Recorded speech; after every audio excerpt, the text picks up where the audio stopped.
Eu queria convidar você a abrir a sua Bíblia lá em Mateus capítulo 5. Nós vamos ler do versículo de número 27 até o versículo de número 30. Mateus 5, do 27 ao 30.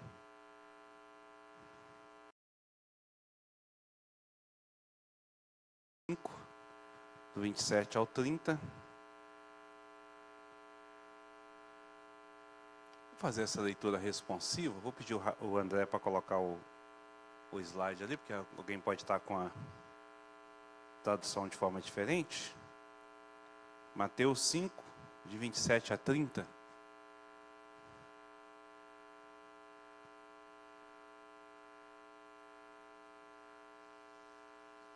Eu vou ler os números ímpares, a igreja responde com a leitura dos pares. Vamos lá? Ouvistes o que foi dito, não adulterarás.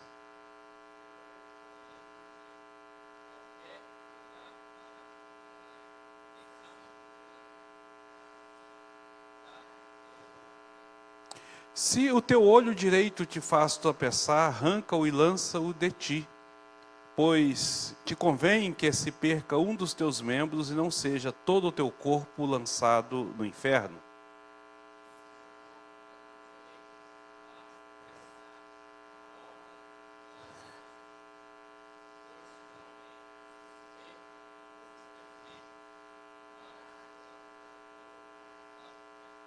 Amém. Vamos orar mais uma vez. Soberano Deus, bondoso e eterno Senhor, nós estamos aqui diante da Tua Palavra, na continuação desse estudo, referente ao sermão do nosso Deus, do Senhor, que foi proferido naquele monte. E aqui nós temos aprendido da Tua verdade, da Tua Palavra. Pedimos ao Senhor que instrua os nossos corações, que revele a Tua vontade e Teu querer, para a Tua glória e para a Tua honra, em nome de Cristo Jesus. Amém. Meus queridos, nós chegamos agora à segunda ilustração que Jesus faz acerca do seu ensinamento sobre a lei, aquilo que ensina em torno da lei do Senhor, do Decálogo. Jesus então vai agora dar a sua segunda ilustração. Como eu disse na semana passada, ele escolhe 6 ilustrações para mostrar o quão antagônico, o quão diferente é o ensino dele em relação aos ensinos dos escribas. Lembrando que o nosso Senhor Jesus vai dizer que o ensino dele é totalmente coerente com o ensino da própria palavra, das escrituras, mas é totalmente contrário ao ensino que os escribas ensinaram. Então ele está aqui consertando essa realidade, tá certo? E os escribas e fariseus, eles haviam reduzido o mandato da lei à questão do ato físico ou da prática física. E a mesma coisa nós acontecemos agora com relação ao adultério. E mais uma vez, nós vamos perceber que eles estão muito preocupados com o mínimo da lei, com a simplicidade e não com a importância em relação à lei, tá certo? Então ele não está tão preocupado com essas questões. A preocupação deles é: nós não podemos falhar, nós não podemos pecar, né? Nós temos que manter essa postura de retidão diante do Senhor. Então o que nós precisamos fazer? E aí eles vão dizer: é só não adulterar, não adulterarás. Pronto, resolve o problema. Porém o nosso Senhor Jesus vai dizer que há algo mais profundo do que a simples letra, a simples expressão não adulterarás. Que a lei, ela se aprofunda um pouco mais em relação a isso, né? E uma vez mais imaginamos, esses fariseus, esses escribas imaginam que enquanto eles não tivessem o ato do pecado, eles então estariam inculpáveis diante do Senhor, né? O mandato não poderia então ser quebrado enquanto eles não viessem de fato a cometer o adultério, tá certo?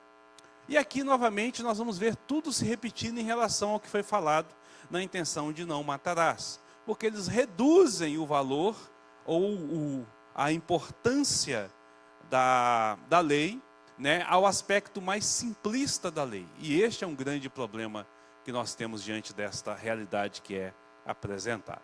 a verdadeira dificuldade, então, que esses escribas têm, o seu maior embaraço em relação a isso, é que eles, na verdade, não estavam atentos sequer ao resumo da lei, aos 10 mandamentos. Eles liam a lei de forma isolada, tentando interpretar e tentando aplicar o seu ensinamento de forma isolada, como se cada uma estivesse numa realidade totalmente diferente. Quando nós olhamos, por exemplo, eu quero convidar você a abrir a sua Bíblia lá em Êxodo, capítulo de número 20, observe como que o Senhor entrega a lei, ali o decálogo a Moisés. Êxodo, capítulo de número 20.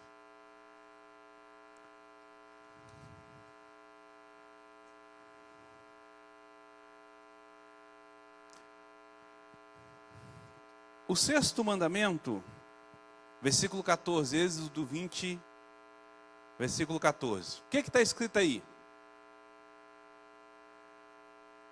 Vamos lá, todo mundo junto. Não. Ok. Pronto. Aí eles falaram assim, pegamos a lei, vamos entender o que é não adulterar. E resolve isso, ok? Agora vai lá para o versículo de número 17. É o 10º mandamento. O que diz o 10º mandamento?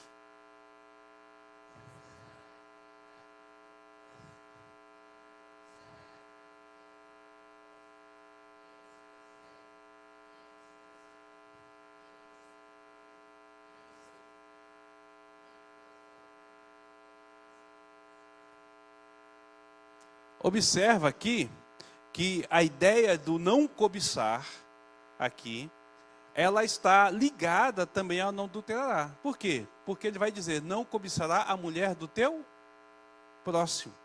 E aí eles simplesmente não faziam essa conexão da lei. Consegue entender? A lei, ela precisa de ser interpretada como um todo, dentro da sua conexão. E o que eles faziam? Eles, em vez de entender isso, eles anulavam uma coisa em relação à outra, né? O que eu quero dizer? A lei sempre ressalta a coisa mais importante com relação a nós, em relação a Deus, né? A importância do coração, do sentimento, do que motiva. Essa é a grande questão da lei, né?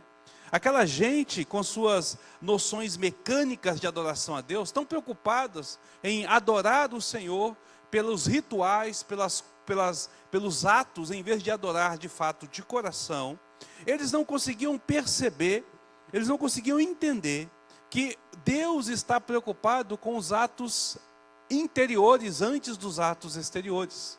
Os atos exteriores, eles são importantes, mas o interior se torna ainda mais relevante. Consegue entender o que eu estou colocando? O que os fariseus diziam? Se eu não cometer um ato de adultério, se eu não dormir com uma mulher, se eu não deitar com uma outra pessoa, automaticamente eu não pequei. Mas o próprio mandamento, o 10º, diz que eu não posso cobiçar. Então, se eu desejar a mulher de outra pessoa, eu já estou quebrando o 10º mandamento. Mas Jesus vai dizer que esse 10º mandamento ele é quebrado antes, ali, no próprio adultério, porque você quebra com o pensamento. Ele aprofunda esse entendimento, tá certo? Então, passa a ser algo muito mais direto. E o que acontece com os fariseus e os escribas? Eles são muito radicais na sua maneira de agir, na sua punição em relação a essas questões, mas eles não aprofundam no entendimento da lei. Então eles se achavam melhores do que os outros, porque eles não estavam cometendo certos atos. Porém, como estavam os seus pensamentos, como estavam o seu entendimento em relação a isso, né? Então, o que o nosso Senhor Jesus vai dizer é que nós temos que olhar para a lei do Senhor com mais profundidade. A pergunta, então, que nós devemos fazer é: em que consiste o pecado?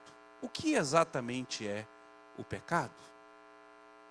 É aqui que nós vamos entender quando nós quebramos a lei, de que forma nós estamos quebrando a lei do Senhor. Eu vou ler aqui uma porção que o nosso doutor Martin Lloyd Jones escreve, comentando esse texto. Ele vai dizer assim: a primeira coisa que Jesus enfatiza é que a primeira coisa que Jesus enfatiza é aquilo a que podemos dar o nome de a profundeza ou de o poder do pecado. A profundeza ou o poder do pecado. O pecado não envolve apenas uma questão de atos e feitos. É algo que está no interior do coração, que provoca aqueles as ações. Quem olhar, qualquer que olhar para uma mulher com intenção impura, o pecado nada mais é do que o sintoma de uma enfermidade terrível que apossou de nossa vida com a queda do homem. Essa é a verdade que Jesus procura destacar. O fato que você nunca cometeu o ato de adultério não significa que você não tenha qualquer culpa. Consegue entender? Consegue entender o que Lloyd Jones está dizendo e o que Jesus, em relação àquilo que Jesus está dizendo? A grande questão não é só a questão do ato, mas é a questão do olhar. Jesus diz assim, só de você olhar, você então, com a intenção impura, você então já está pecando. Você já está caindo nesse erro, já está cometendo esse pecado. Aí ele fala assim, pastor, a gente está cansado de saber disso. A gente ouve essas pregações, ouve isso aí constantemente. Isso aí não é novidade para a gente. Né? E eu acho que esses fariseus eram muito hipócritas, que nunca vi um pessoal tão errado assim, tão radical nas coisas e ao mesmo tempo tão superficial. Não, a gente tem que realmente entender isso mesmo. Mas eu quero dizer para vocês que nós somos tão hipócritas quanto eles. E nós falhamos da mesma forma. E é isso que eu quero trazer para vocês, para que a gente entenda a profundidade e a gravidade disso diante de nós. Quando Jesus aqui no versículo 28, ele usa a expressão verbal qualquer que olhar, esse qualquer que olhar de forma isolada não tem significado algum. É uma forma completamente neutra. Mas observe como Jesus constrói esse texto aqui, lá no versículo de número 28. Ele vai dizer, qualquer que olhar para uma mulher com intenção impura. E aqui é que entra a grande questão. É um olhar que segue a cobiça. Não há nada de inocente neste olhar. Tá certo? Não é um olhar inocente. É um egoísmo, é luxúria, é vulgaridade. É um olhar malicioso que Jesus está dizendo. Então não é só o fato de olhar, mas é a forma como eu olho que é a grande questão. Aquilo que nos contamina não tem a ver com o ambiente externo que está ao redor do homem, mas tem a ver com o interno do homem. Essa é a grande questão. Não tem a ver com o fato do que está externo, mas com o que está interno dentro de nós. Esse é o nosso maior problema. Quer ver? Abre lá em Mateus 15, 15 e 19. Eu vou pedir para levar o microfone ali para o nosso irmão Natanael, para ele fazer a leitura para a gente. Mateus 15, 19. Eu estou estranhando a minha voz aqui no microfone, acostumado com... Vamos mudando aqui, mexendo na configuração.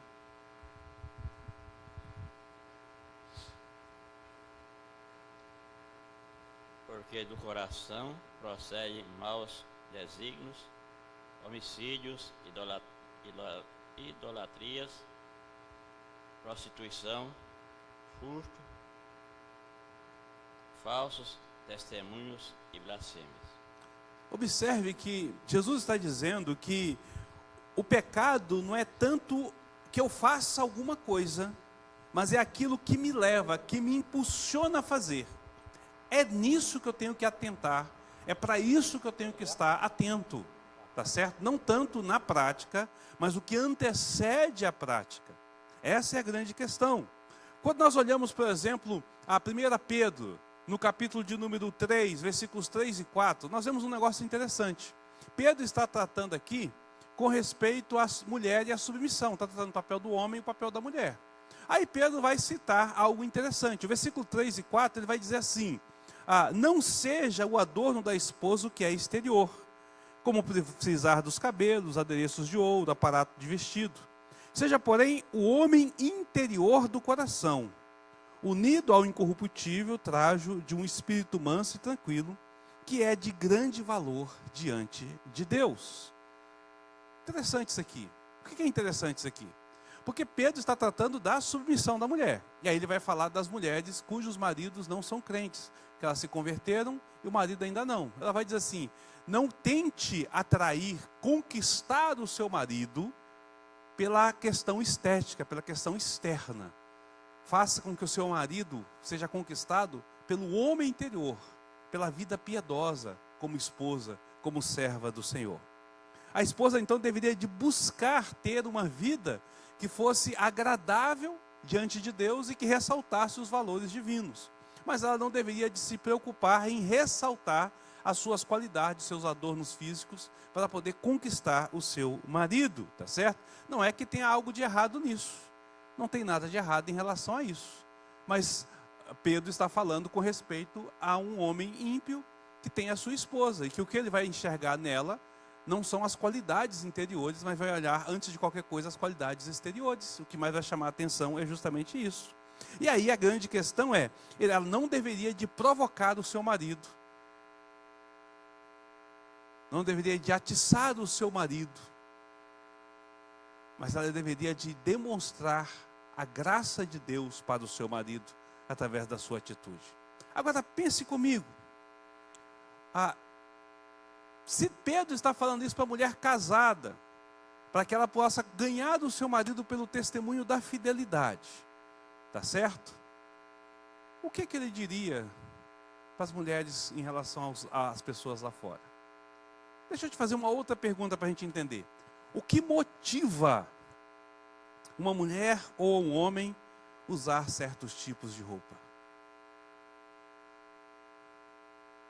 Qual a motivação do seu coração ao ir no guarda-roupa e escolher uma roupa para que você possa vestir para vir à igreja, para ir para um local, para ir para outro? Qual é o motivo do coração quando você se acha belo ou bela diante do espelho? Qual é o motivo real do seu coração quando você procura modelar o seu corpo através dos exercícios físicos e se veste para destacar esses atributos físicos? O que está motivando realmente o seu coração para poder se empenhar em relação a isso? É exatamente com respeito a isso que Jesus está colocando. Entende? O pecado existe em cada um de nós. E nós somos forçados a enfrentar essa realidade com toda a sua profundeza e poder. Nós temos que observar as coisas no seu nascedouro, na intenção interna, naquilo que está antes disso. É preciso que a gente entenda a sutileza do pecado. É disso que Jesus está tratando. O pecado é aquela coisa terrível que de tal forma nos ilude e nos engana, que nos deixa perfeitamente felizes e contentes, enquanto nós não fomos para a prática, para o ato. Contudo, já estamos totalmente envoltos e arrastados pelo sentimento do pecado. É disso que Jesus está colocando aqui. Pergunta ou comentário, vocês entenderam tudo ou não entenderam nada? Fique à vontade, fale, questione alguém, alguma coisa. Está tranquilo até aí? Está dando para entender essa questão aí, por enquanto? Se não deu, vocês vão... O Vitor aqui.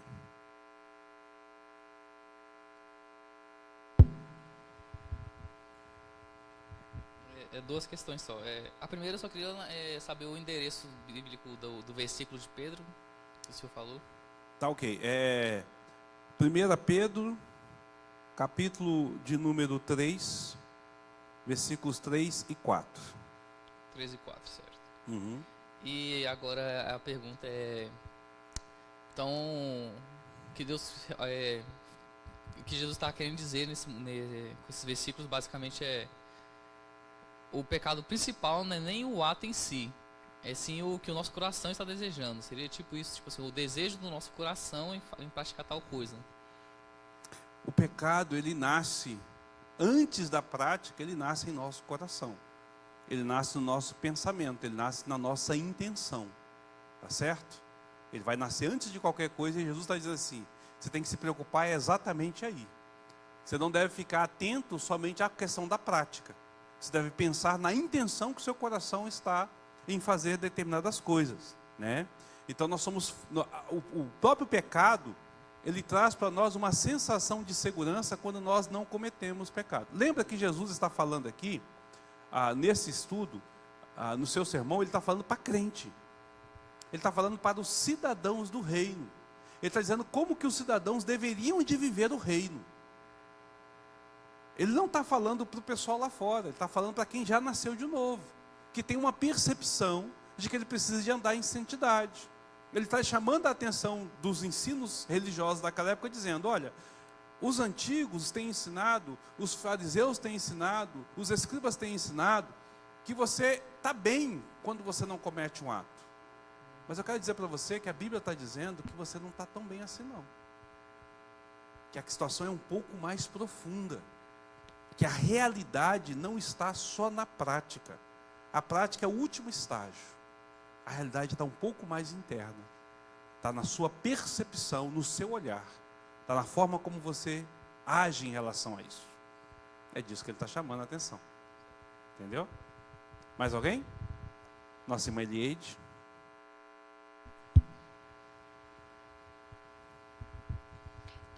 Pastor, aqui ele coloca assim, não adulterarás. Então ele trata mais da questão do homem, né? E eu não sei, parece que na nossa cultura, na nossa cultura brasileira, eu vi assim durante a minha vida, né? Porque eu tive 3 irmãos homens e minha mãe que ficou viúva. E a cultura ali era tipo assim, a culpa da mulher, entende? Então, assim, eu ouvi algumas mulheres que... Teve uma que foi muito marcante na minha adolescência ali, que ela chegava em casa e ela era muito provocante, muito bonita, muito atraente. E ela era casada. E ela era nossa vizinha. E ela dava muito em cima do meu irmão do meio. Tipo assim, uma coisa...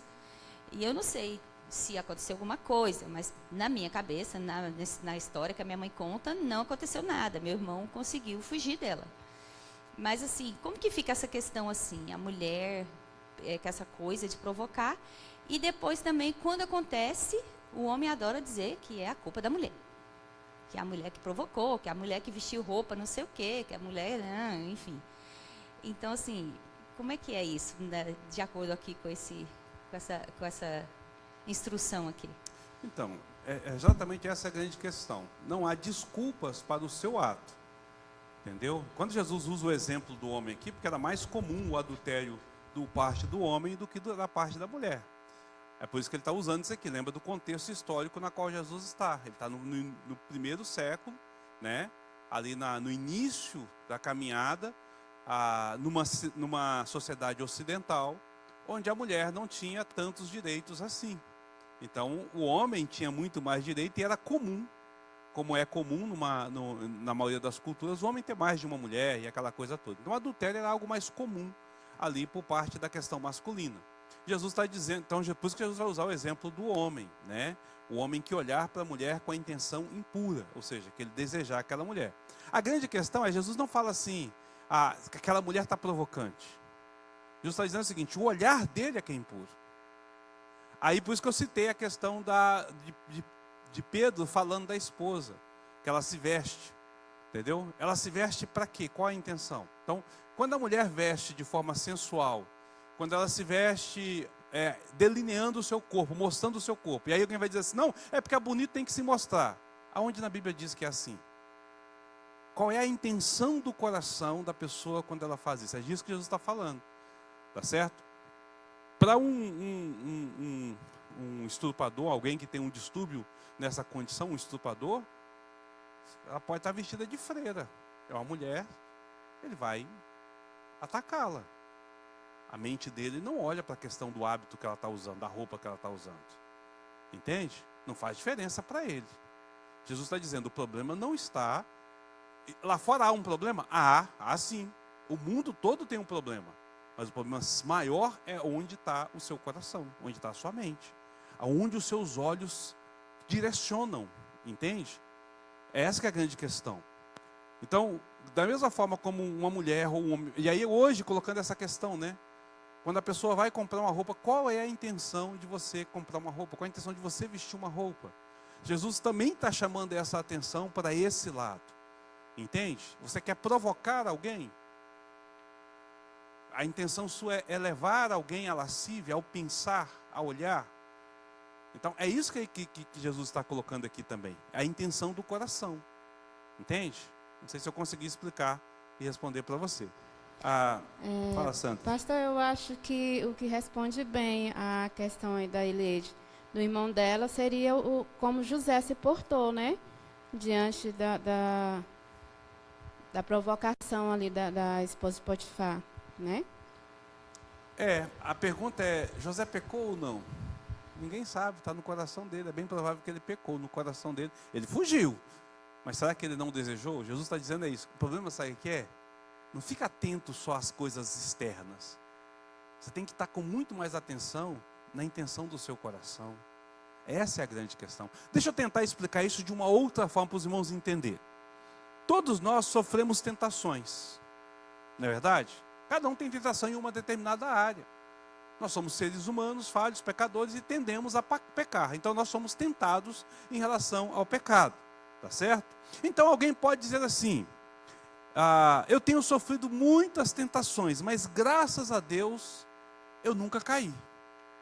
Então eu estou bem, porque eu estou sofrendo as tentações, mas eu não caí. Até certo ponto, essa resposta é correta. Até certo ponto. Por que até certo ponto? Porque enquanto eu não estiver satisfeito com essa situação, eu estou bem. A partir do momento em que eu me satisfaço com a resposta, eu consegui me livrar da tentação, aí nós estamos com um grande problema. Porque o nosso coração está sendo enganado. Entende? A verdade é que eu deveria de prosseguir num autoexame e fazer a pergunta, mas por que eu quis fazer aquilo? O que levou o meu coração a desejar isso? Percebe? Então, alguém que lida com a pornografia, aí ele fala assim, eu estou, graças a Deus, livre da pornografia, tenho sido tentado, mas eu tenho evitado ver a pornografia. Ok, mas o fato é que você está sendo tentado. Por quê? O que o seu coração leva a fazer essa tentação? No caso de alguém, vamos pegar o exemplo do seu irmão, que deu em cima, insinuou e tal, ele diz, graças a Deus eu me livrei. Mas ok, como é que o coração dele lidou com isso? Vão inverter também a situação. Alguém que se veste de forma provocante, seja um homem ou seja uma mulher, e ao passar na rua, é mexido com ele ou com ela. Aquele psiu, aquela coisa indecente, aquela coisa de cantada ali. E aí a pessoa crente fala, meu Deus do céu, eu sou crente. Sai dali e fala assim, graças a Deus, aquilo ali foi uma tentação, mas eu me livrei. A grande questão é, por que ela se vestiu daquele jeito? Se ela não queria ser mexida. Ou se ele não queria que mexesse para ele. Entende? O que Jesus está dizendo é que nós temos que nos preocupar com a intenção do nosso coração mais do que com a prática do que nós estamos fazendo. O pecado é sutil de tal forma que ele se esconde na intenção do nosso coração. Ele apazigua a nossa mente dizendo assim, eu estou bem, porque eu não estou cometendo o ato. Mas a minha mente já cometeu, é o que Jesus vai dizer. Aquele que olhar já adulterou, ou seja, a intenção dele já foi lá na frente, ele já cometeu esse ato. Nosso irmão Ismael ali.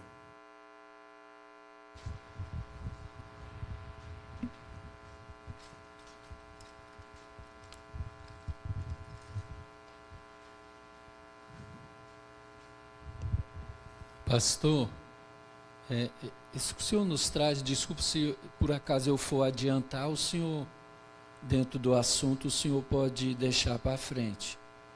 É o que Tiago diz, no capítulo 1, o versículo 14 e 15. Exatamente. Pode ler aí para o pessoal. Ao contrário, cada um é tentado pela sua própria cobiça, quando esta o atrai e seduz. Então a cobiça, depois de haver concebido, dá à luz o pecado. E o pecado, uma vez consumado, gera a morte. Exatamente isso.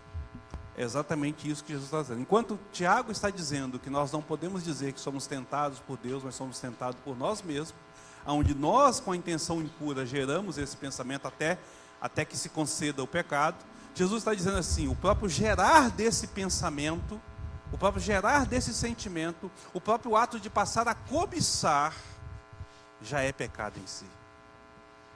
Já é pecado em si. Já é tão grave como qualquer outro ato. Deixa eu tentar explicar isso para vocês. Há homens e mulheres altamente respeitáveis que jamais sonhariam em cometer um ato de adultério. Jesus está usando o exemplo do adultério. São pessoas que você olha e fala assim, nossa, fulano é ilibado no seu posicionamento, na sua postura, é uma pessoa crente, tal e tal e tal. Mas a grande questão é, como está a sua mente? Como está o seu sonho? Como está a sua imaginação em relação a isso? Será que nunca passou pela mente dela? Será que nunca sonhou? Será que ela nunca se imaginou numa situação dessa? Entende? O que Jesus está dizendo é o seguinte, você precisa de avaliar muito mais profundo do que o ato exterior. Você precisa de estar atento ao que há de profundidade, porque o pecado ele está arraigado em nós. Ele está agarrado às nossas vidas. Jesus vai dizer que olhar com um olhar impuro já adulterou. Então, todos nós falhamos e pecamos ao longo da nossa caminhada, ora mais, ora menos, com mais facilidade ou menos facilidade, porque a nossa intenção do coração ela é sempre má, gente. A nossa intenção ela é má. Jesus está tratando essa questão e dizendo assim, não se contente com atos externos.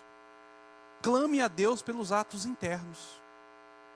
Não se contente em você dizer não. Clame a Deus pelo fato de você ter cogitado a possibilidade de dizer sim. É isso que Jesus está dizendo. Entende? A situação é muito mais grave quando se trata a questão do pecado. Entenderam isso, irmãos? Então Jesus segue e ele vai dizer, versículos 29 e 30. Se o teu olho direito te faz tropeçar, arranca-o e lança-o de ti. Pois te convém que se perca um dos teus membros e que não seja todo o teu corpo lançado no inferno. E se a tua mão direita te faz tropeçar, corta e lança-a de ti. Pois te convém que se perca um dos teus membros e não vá todo o teu corpo para o inferno.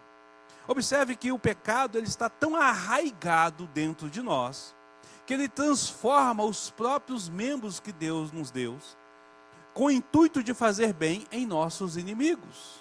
Jesus, é claro, está usando aqui uma ilustração, ele não está dizendo que a gente vai cortar a mão ou que vai furar o olho, porque se você cortar a mão, você pode fazer com a outra mão.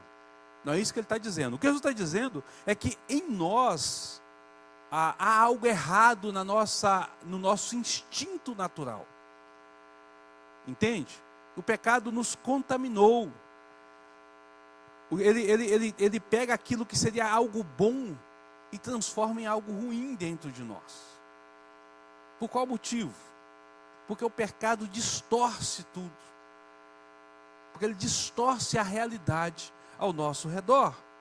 Nós podemos trocar essa ideia aqui dos membros físicos pelos dons, né? Pelas dádivas, pelos presentes que Deus nos dá. O corpo é uma bênção que Deus nos deu, não é? Ele é uma bênção. Mas ele é usado de forma errada, muitas vezes.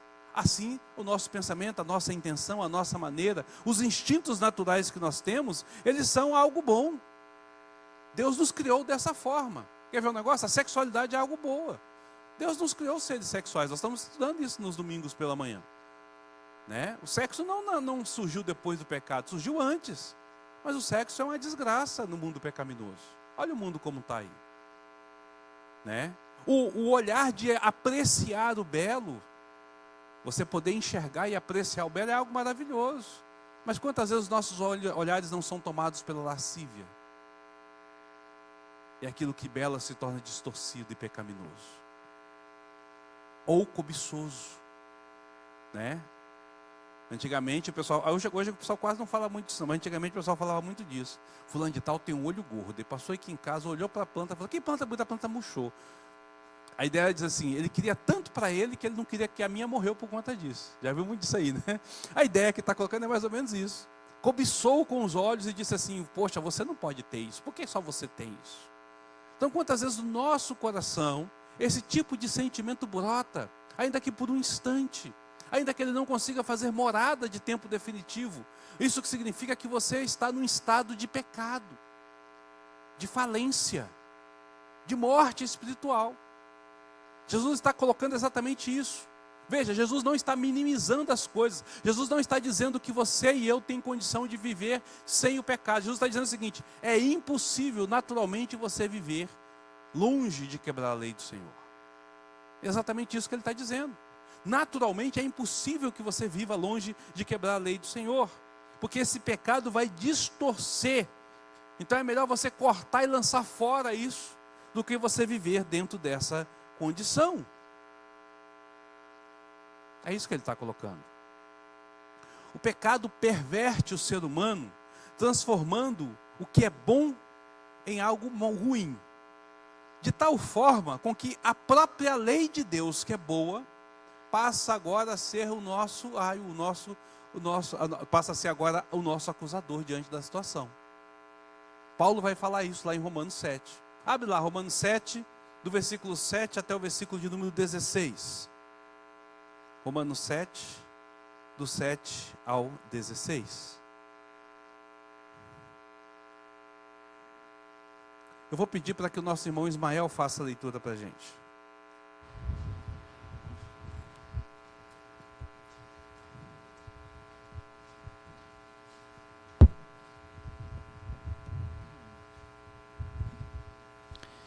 Que diremos, pois? É a lei pecado? De modo nenhum. Mas eu não teria conhecido o pecado, senão por intermédio da lei.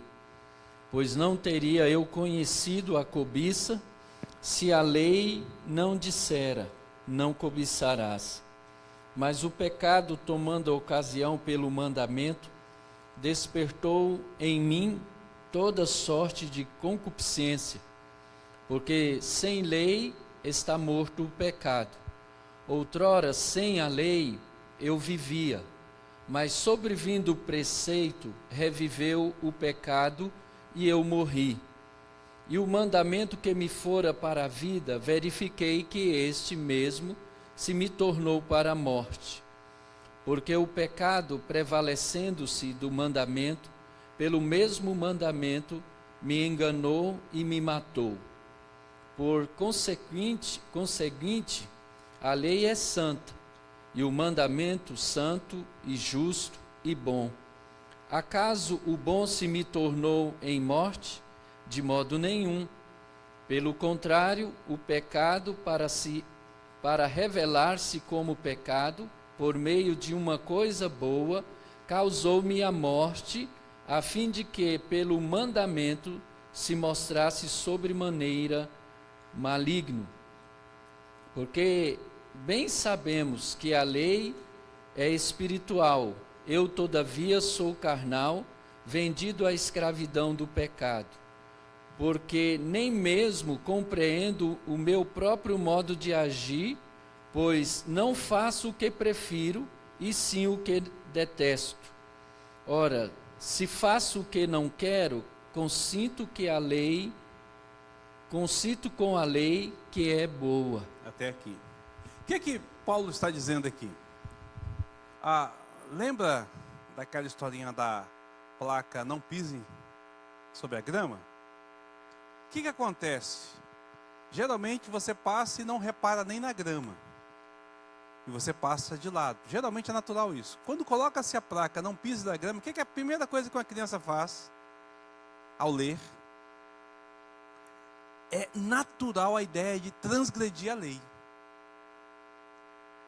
Então, quando você ouve a lei, em vez dela despertar em você o desejo de cumpri-la, te desperta o desejo de quebrá-la, por conta da consequência do pecado. Entende?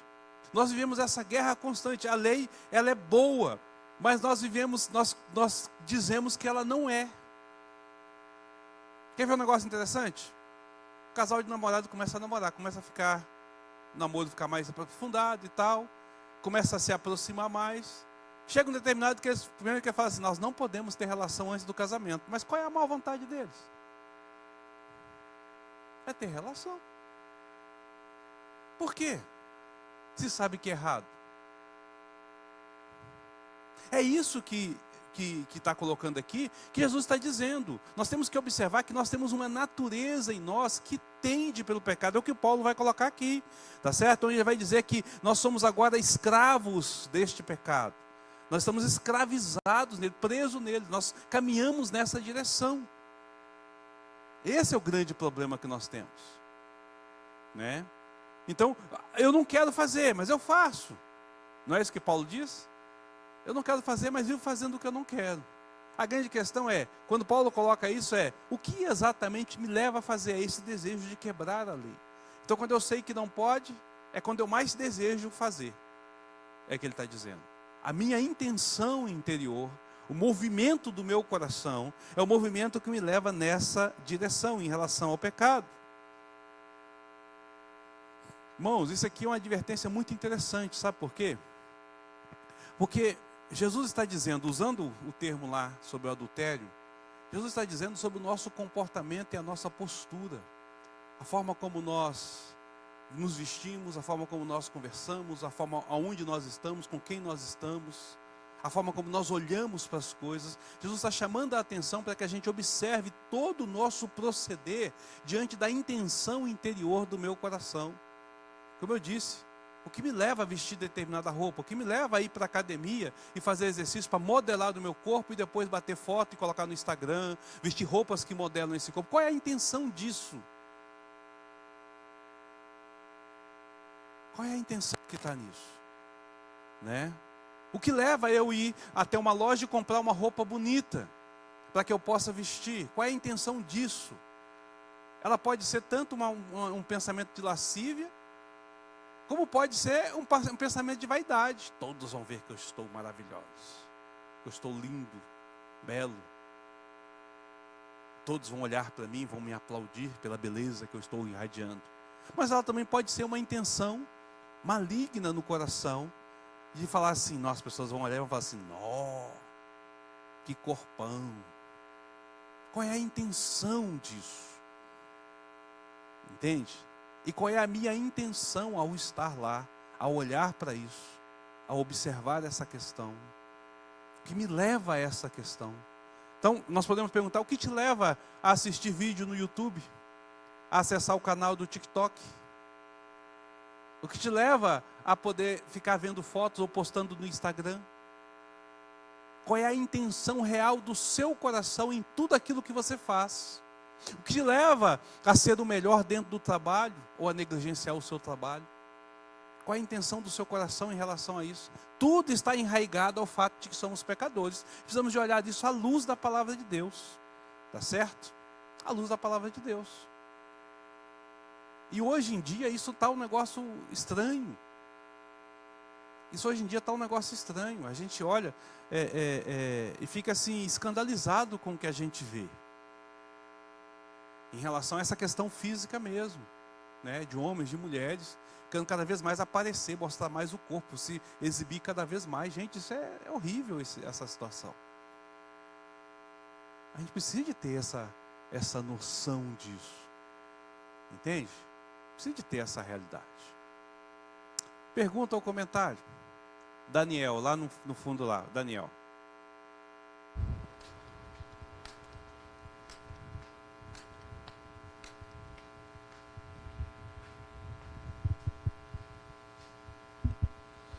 Boa noite.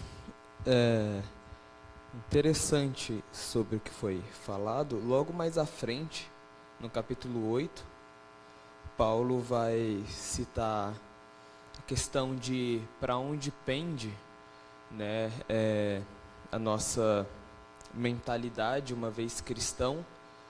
Você é inclinado, né, a querer, um cristão genuíno, a querer as coisas que Deus lhe coloca, né? Lhe apresenta. Então, a vida, a santidade, a gente espera esses frutos de um cristão, né? Mas, naturalmente, a pessoa que não passou pela conversão, ela vai pender para o outro lado.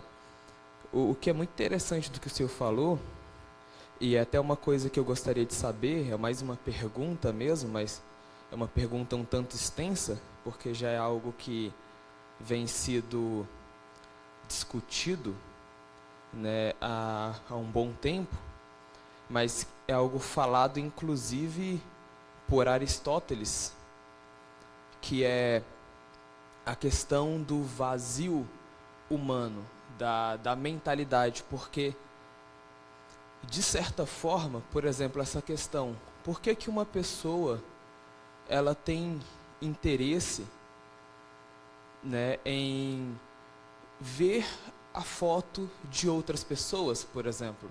Em alguns casos, até onde vai, de certa forma, essa falta de critério ou falta de vida, onde a pessoa, ela, por um lado, existe aquela pessoa, vamos imaginar esse exemplo de academia, que hoje é uma grande moda, né?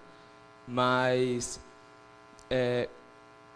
existe aquela pessoa que está ali porque quer saúde, porque realmente quer tratar o corpo, que vamos dizer assim, seria o que nós consideraríamos decentes, né? Então, a pessoa que realmente entende a importância e vai por entender a importância. Seria o caso que, vamos dizer, seria o ideal, né? Aí, existe aquela pessoa que ela tem essa vontade erótica, né? Então, ela vai para o local, o que ela pensa é na beleza erótica, o que ela pensa é na forma como o corpo dela vai afetar a sociedade. E assim, a gente entende que alguns casos são instintivos, é quase como no subconsciente, né, daquela pessoa, de ela usar uma roupa que é mais apertada, que é mais descuidada, que ela sabe de certa forma, mas ao mesmo tempo não tem nenhum pensamento elaborado. Então não estou falando necessariamente que essa pessoa é uma pessoa ousada, perversa nesse comportamento, mas vamos dizer assim, um ser humano natural, né, de alguém que, quando vê que é bonito, gosta de perceber que é bonito e passa a expor a sua própria beleza, né, como se ela estivesse comercializando a si mesma em troca de alguns elogios. Só que aqui que é o ponto da pergunta, porque a partir desse momento em que uma pessoa que nós não consideraríamos uma pessoa indecente, né, ela passa a se comercializar em troca de alguns poucos elogios que ela vai receber. O que acontece com a pessoa que ela nem mesmo tem o pensamento? Se é que isso é possível, né? Mas a pessoa que ela simplesmente seguiu a tendência, sabe? Que ela seguiu, porque assim, ao mesmo tempo que Paulo fala essa questão de eu não faço as coisas que eu gostaria de fazer, ele fala, eu não compreendo o meu comportamento. Isso é uma afirmação muito consciente da pessoa de Paulo, de ele ter um referencial, de ele ter um critério, de ele querer ser alguém, de ele querer estar em um lugar, e ele vê que ele falha. Mas, ao que tudo indica, tem pessoas que parece que elas nem sequer se importam, entende o que eu estou dizendo? Assim, que parece que falta até mesmo essa questão do ser humano natural, ao ponto de que se tornou, ou se torna, naquele caso, um constante vazio, onde, assim, se aquela pessoa fosse falar de si mesma, por quanto que ela venderia a própria alma? Sabe, se ela fosse pegar ela e outras pessoas ao seu redor, e ela fosse colocar como um produto, quanto que valeria o próprio intelecto dela? Nesse aspecto da natureza do ser humano, é que eu fico perguntando, porque eu entendo o caso da tentação de uma pessoa que tem problemas com pornografia, por exemplo, né? Mas tem coisa que é tão animalesca que eu tenho essa dificuldade de assimilar, até de saber como lidar, né? De tão animalesco que é, de tão morto, vazio que é na mente humana. Parece que a gente é realmente um lamaçal muito grande em muitos aspectos, sabe? A ponto de que se torna incompreensível mesmo. Primeira coisa que, sendo assim bem sincero com aquilo que a palavra de Deus diz, com aquilo que Jesus está dizendo, não existe neutralidade. O pensamento é pecaminoso, a intenção é pecaminosa, seja lá o que for, lá no íntimo, o Senhor Jesus vai dizer que nós estamos fazendo isso por conta do pecado. Ponto. Ponto. Nós estamos tendo atitudes pecaminosas, seja por lascívia, seja por vaidade, seja por idolatria, tá certo? Quando nós começamos a ter essa postura, nós estamos tendo uma postura de vaidade. Nós estamos tendo uma postura de pecado. Nós não fomos feitos para ter isso, para fazer dessa forma. Não é que em si essas coisas são pecaminosas, mas a maneira como isso vai se gerar, né? Então, igual você falou, eu vou para a academia por uma questão de saúde, beleza, eu quero ter uma saúde perfeita, bacana, ótimo, conseguiu a saúde, está com o corpo definido, por que você tem que mostrar? Qual a necessidade de você se mostrar? Qual a necessidade de você usar roupa que realça isso? É isso que está falando. Não, mas é porque é bonito, e bonito tem que se mostrar. Para quem? E por quê? É a pergunta que é colocada. Entende? Então, eu estou lá usando, igual você fala, a questão de ver foto e tal, e eu me postando, eu me colocando, qual a intenção do meu coração, no final das contas, é o que Jesus está colocando. Né? E a pergunta é, alguém consegue ter intenção pura diante dessa questão? De dizer assim, não, é só, meu coração está puro, a gente vai dizer isso, quer ver um negócio? Abre lá em Tito 1,15. Tito 1,15. Alguém pode argumentar exatamente aquilo que Paulo está dizendo aqui no início.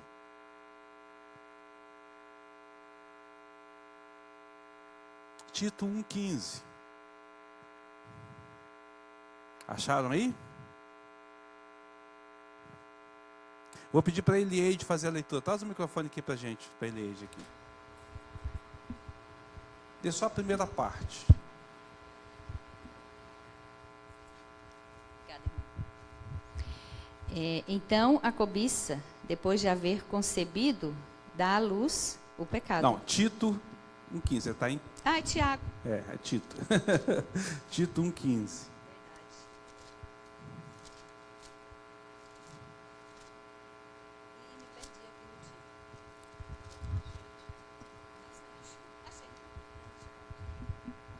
Todas as coisas são puras para os puros. Até aí.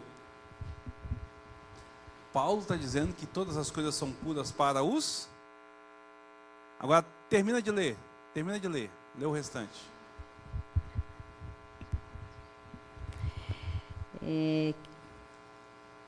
Para os impuros e descrentes, nada é puro. A pergunta é... Até que ponto nós somos puros? Somos? Para que isso não ocupe um lugar pecaminoso em nosso coração? É isso que tem que ser avaliado. Não, mas eu tenho uma mente pura. Ok. O problema é o outro que está olhando. O problema é dele. Né? O problema é dele. Ele é que está com o coração puro. Meu coração é extremamente puro. A pergunta é, por que você está usando? Se você não usar, não vai impedir que ele olhe? A sua intenção de mostrar é por quê? Entende? O que está colocando aqui é algo muito mais profundo, irmãos. É isso que eu estou colocando para os irmãos. O que Jesus está colocando é algo muito mais profundo. A pergunta é, o quão puro nós somos em nossos sentimentos, em relação ao que fazemos, a forma como lidamos com as coisas, como relacionamos com a coisa. O que forma o meu coração é puro o suficiente para que ele não esteja contaminado com isso. Vai, Sandra. Pastor, ultimamente está tão esquisita as coisas, porque assim, eu trabalho com atendimento ao público, né? E às vezes um simples gesto de você ser educado com um homem, hoje em dia não pode mais estar sorrindo, não. É muito complicado. Vou falar aqui, não sei nem se... mas vou falar. Atendi uma pessoa e esse cidadão pegou o número do meu WhatsApp. E a foto do perfil, fiquei até com receio de estar colocando foto no perfil, porque tem até uma florzinha no perfil do meu WhatsApp. Porque a criatura tirou um print e colocou 2 olhão ali no coisa, bloqueei na hora. Então, assim, é difícil, porque tá complicado hoje em dia, sabe? É o mundo, irmã. O mundo é até igual eu falei, né? Um cara que é estuprador, até uma feira de hábito, para ele é algo tentador. Não tem essa questão, né? E aí o mundo tem essas coisas. A grande questão que eu estou colocando é justamente isso. Esquece lá fora e pensa em você, né? Você cumprimentou por educação, por trabalho, ok, ótimo, não tem problema nenhum. O problema é ele. Agora a grande questão é, como é que está o seu coração em relação a isso, né? Como é que o seu coração lida com isso? E a outra pergunta seria o seguinte: você tratou com toda a educação e tal. Ok, quando ele te assediou, qual foi a sua reação? O que no seu coração passou? Quais os pensamentos que brotaram em seu coração? Porque esses pensamentos podem exatamente revelar pecado. Mas eu... Não estou julgando ninguém, não estou dizendo que isso. Estou dizendo que nós somos sujeitos a isso. É isso que Jesus está dizendo. A intenção nossa no olhar, a intenção nas coisas, entendeu? Às vezes você está com uma postura pura até certo ponto, daqui a pouco sua postura muda, é isso que ele está colocando, é isso que a gente está chamando a atenção aqui, tá? É importante a gente estar atento a essas coisas. Mas vamos continuar aqui. Eu quero chamar, vamos continuar aqui, depois senão eu não termino cada horário ali, né? Jesus vai dizer que o pecado ele é algo destrutivo. Eu coloquei essa questão para a gente entender. Jesus está enfatizando que você está correndo sério risco por conta da sua intenção, do seu sentimento, daquilo que o seu coração faz brotar. É do coração que surgem as coisas. Aí Jesus vai dizer que é algo extremamente destrutivo. Versículo de número 29, ele vai dizer: se o teu olho direito te faz tropeçar, arranca-o de ti. Arranca e lança de ti. Qual o motivo? Por que eu devo de arrancar o meu olho? Pois te convém que se perca um dos teus membros e não seja todo o teu corpo lançado no inferno. Jesus está dizendo que o pecado destrói o ser humano. Ele sempre leva à morte, ao inferno, ao sofrimento, à punição. O pecado é algo odioso para Deus, né? É abominável aos olhos do Senhor. Eu digo com muita reverência, queridos. Sendo Deus o que Ele é, o pecado forçosamente vai levar o pecador para o inferno. Porque Deus, Ele é completamente puro e Ele não consegue contemplar o pecado. Deus e pecado são incompatíveis. Não dá para poder ficarem juntos, entende? O que nos chama a atenção para que nós não ficamos satisfeitos com a nossa vida, como a gente está acostumado a estar. Eu quero chamar a atenção de vocês para isso. Jesus está chamando a atenção para que a gente não fique satisfeito com a nossa vida como nós estamos acostumados a estar, classificando pecadinhos e pecadões, coisinhas e coisonas. Eu estou bem porque isso eu não faço. O seu coração está realmente bem. A intenção da sua alma, o desejo do seu coração, ele está voltado mesmo para Deus. Nas coisas simples e insignificantes, como uma academia que você faz, uma caminhada na praça, tá certo? Uma roupa que você veste, um livro que você lê, um filme que você assiste, uma foto que você curte. Qual é, de fato, a intenção do seu coração diante disso? O mundo está cheio de ciladas, cheio de armadilhas apresentando aí. E quando você trafega por esse mundo, o seu coração, de fato, tem se mantido puro diante de tudo isso? Ou você tem se deixado contaminar e está satisfeito pelo fato de que você não está indo além da contaminação? É disso que Jesus está falando aqui, né? A gente precisa de estar entendendo a negridão do nosso coração, a podridão do nosso coração. Então, a menos que nós nos sintamos totalmente vis, imundos, carentes da lavagem da purificação, a menos que nós nos sintamos totalmente falidos, num terrível espírito de pobreza. Volta lá para a bem-aventurança. Os humildes de espírito, os pobres de espírito, deles é o reino de Deus. Se eu não me sentir falido, humilhado, se eu não me sentir pobre, podre, diante de Deus, eu não posso estar nesse reino. Se eu não tiver fome e sede da justiça, se eu não desejar algo que vá além das coisas comuns, eu ainda não entendi o que é verdadeiramente pecado. Percebe? É isso que Jesus está colocando aqui. Ele está chamando a atenção a partir desse exemplo. Lembra que eu falei? Ele vai dar 6 exemplos. Aqui é uma ilustração que ele está usando, tá certo? Primeiro ele falou do não matarás. Agora ele vai falar sobre adulterar. Depois ele vai falar sobre divórcio. Ele vai citando exemplos. São 6 exemplos que ele cita.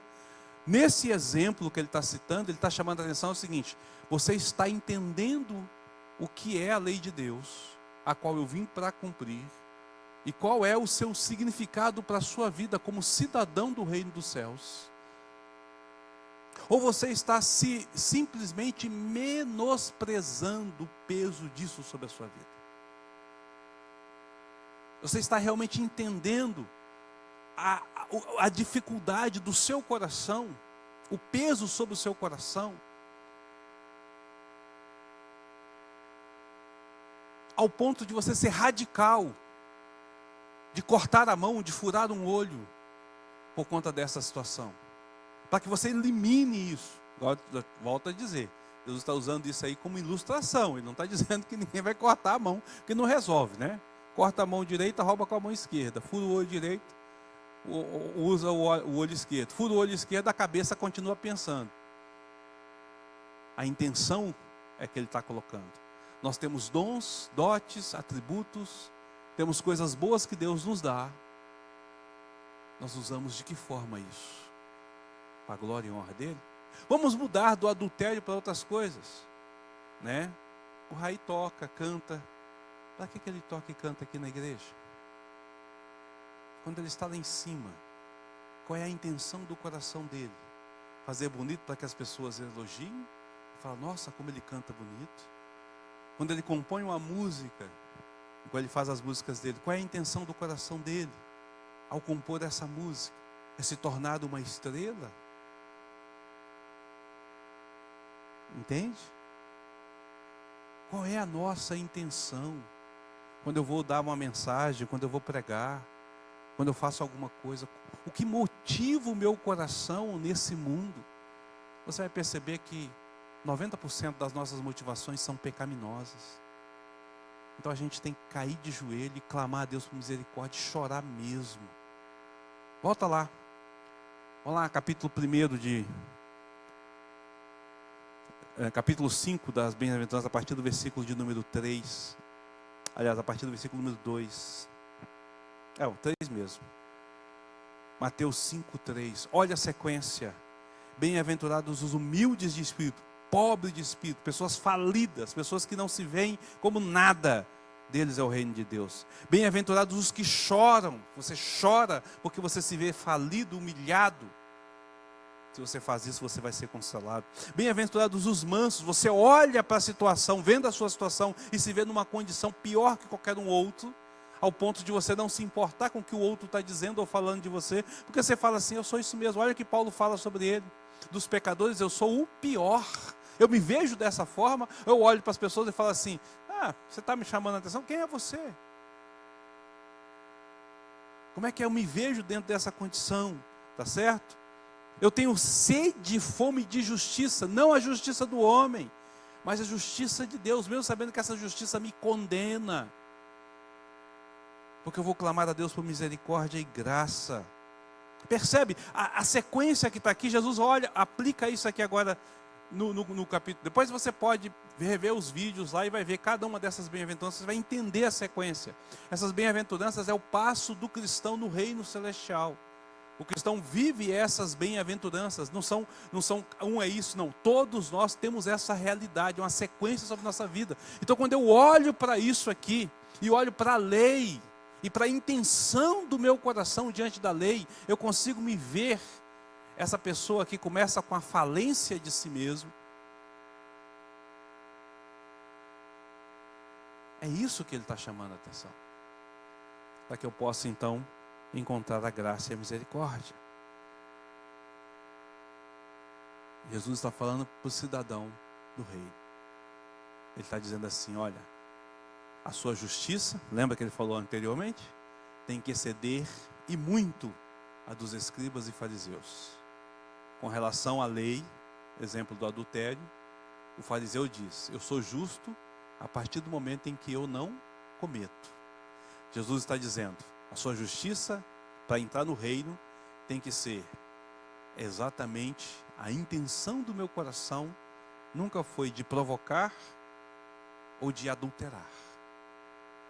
Talvez a minha intenção não seja cometer o ato do adultério, mas provocar no outro o desejo do adultério.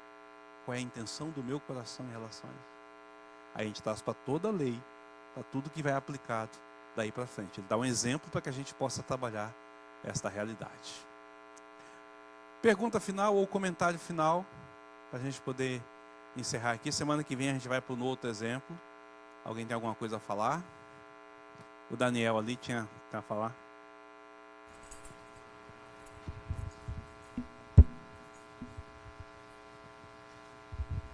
Só para concluir essa questão da profundidade do que ele está falando, porque é tanto fato isso que em Provérbios 20, tem Provérbios 25 e 6, né?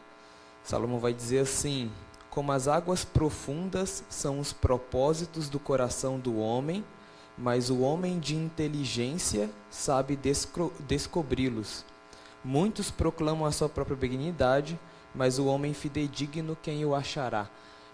E isso é interessante porque se a Bíblia deixa claro que se não é santo é pecado, então a nossa própria inteligência é o que ele está falando, né? O seu olho, aquilo que você vê, aquilo que você usa como recurso para agir, e as próprias bem-aventuranças, como essa questão de você ser humilde, você entender quem é Deus, quem é você diante de Deus, né? Diante desses ensinamentos, dessa verdade. Então isso faz com que, bem, a inteligência humana é tão falha que é pecaminosa.